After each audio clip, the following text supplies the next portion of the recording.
alone. But these kinds of service industries are by nature almost impossible to scale. Unlike manufacturing or tech, where you can create a product and then roll it out across the world, these professionals work in highly specialized service trades. They each have their own approach, and the quality of their work depends on their talent.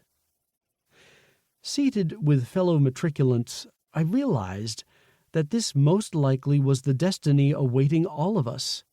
I was terrified. I knew that I wanted to build real wealth and help as many people as possible. So I resolved not to drift into the slog of private practice and to start my own brand. We've grown exponentially since we launched, and every day we serve thousands of people. We keep them out of pain and keep the wattage on their smiles dialed to the max. In the first part of this book, I share how I found ways to innovate within an ancient, staid industry by putting the customer before all else. In the second part, I share reflections on how I standardized a notoriously mercurial business and give suggestions for how you can do the same. To the hardworking and the dedicated, this book offers a way out of the grind of working as an expert, of living billable hour to billable hour. It offers a roadmap for how to revolutionize an industry and standardize a process that seemed impossible to standardize. I recommend you use this book as a framework for reflection and as a guide.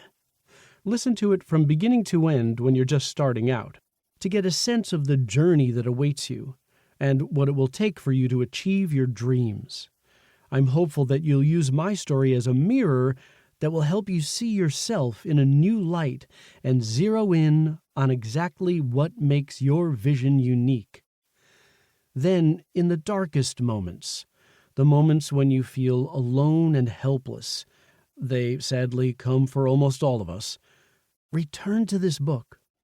Use it for comfort and to regain the perspective that things will improve.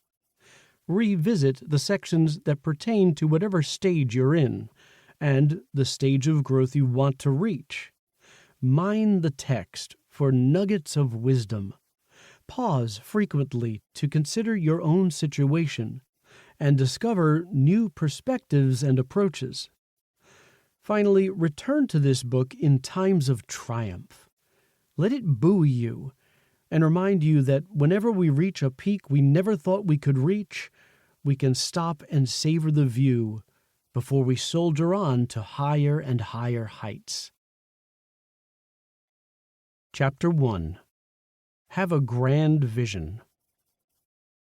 Discipline, sacrifice, intelligence, grit, work ethic, creativity, luck.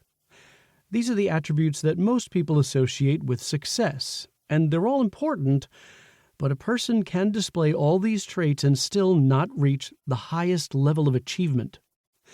That's because this list omits the most important ingredient, a grand vision, an idea of a beautiful future to strive toward. The immense promise of a grand vision accentuates every other ingredient of success. It gives shape to creativity and focuses new ideas and innovations toward a common goal. It lends meaning to the discipline and sacrifice, and it is the fire that fuels the 14-hour workdays needed to create your own luck. Every great business starts with the founder's grand vision. The most famous example might be Apple, which was powered by Steve Jobs' belief that computers would revolutionize how people think, communicate, and work. Your grand vision is so integral to your success that I've put it here first. There's no point getting into the steps if you don't know what success looks like to you. My grand vision was to create the Starbucks of dentistry, a scalable, standardized retail healthcare brand.